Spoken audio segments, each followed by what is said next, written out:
Right, we're ready to start painting now, and if I don't trip all over my own wires. So what I've got here is I've got a bucket of black paint, and this is one of my favorite tools. It's actually a cake scraper, so I got this at a cake decorating store, but it's nice and pliable. You can see I can actually bend it quite nicely with my hand. Now, a lot of people say, Natasha, but should we use black or shouldn't we use black? Now, that is entirely up to you. You can use any dark color you want. I like to use black just because I've always created with black, and I don't mind if the black is flat, because black does create nice flat planes of color. If it bothers you, you can always add a little bit of red or blue into the black so that when you have that separation, maybe those colors come through. So what I'm going to do is I'm just going to start showing you how I start my process. And what is important is that I have a process, because a process is what is going to set me apart from you. Because my process will always be different to yours. And I think with processes, it's a matter of what works for us.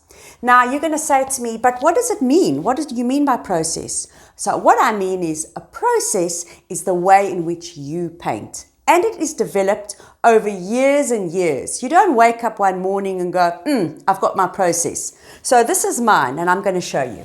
So I start at the top, and I'm always painting, remember, right onto my masking tape, which you saw me put on earlier. And then I'm going to sort of just make a little bit of marks going on here, a few marks, using my scraper. You can use absolutely any tool you want. You can even use a brush. But what is important is that you have some sort of composition down here and that you get some sort of movement going. Use your full body when you move. Don't stand there and paint all tentative, because by using our full bodies, we are fully be able to get into that painting. Now, the secret is, all right, and I don't know if you can see this all, but you don't want to overdo it. You don't want to put too much black in, because then what's going to happen is it's going to create mud, and we're trying to not create mud. So I'm very happy with that. I've got a few lines in,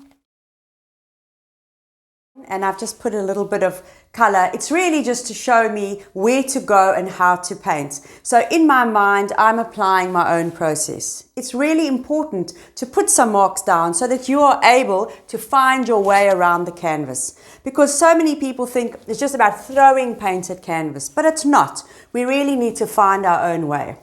So here we've got a few of my favorite tools. This is a regular brush that I got at the hardware store.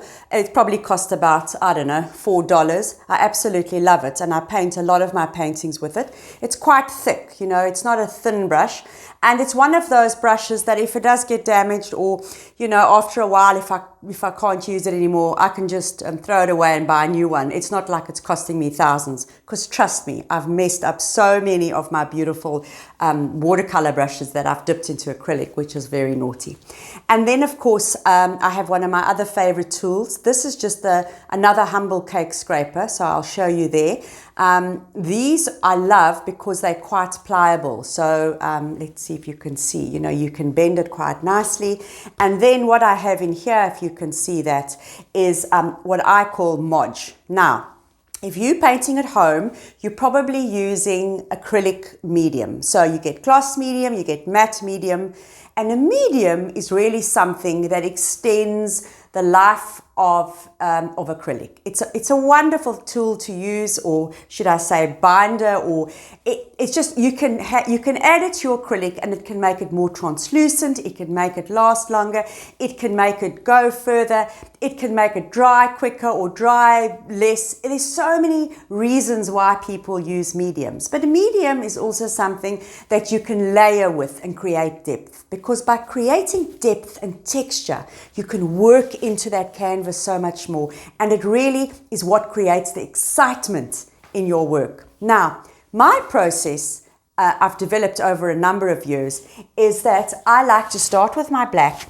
and then I like to put on some of what I would call my Modge. Now, believe it or not, I use so much medium in my work that I go through, I would say, 5 liters every 2 months. So for that reason, I had to find something that worked for me. And one day I ran out of acrylic medium and I turned my hand to Modge. Now Modge, as you can see, is clear. And what is Modge actually? So Modge really is decoupage glue. So it's the same glue that you would use for decoupage.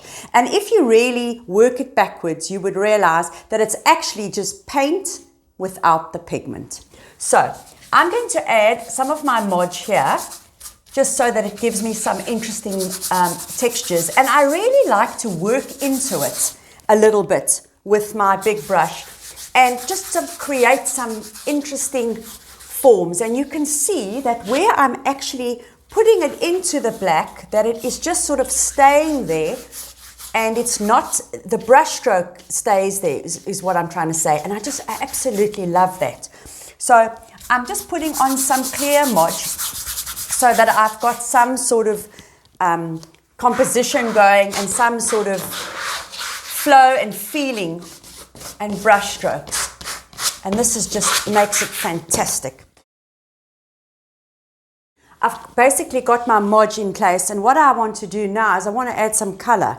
So you can choose any color that you want, sort of your main color where you think your focal point is going to be. And what is important is to always choose your focal point first, because your focal point is what you're working towards. Now in this particular painting, I don't know if you can see it nicely, but my focal point is going to be up here. So part of my process, when I was thinking about it, I was thinking about how I was going to place this and where I was going to put my focal point.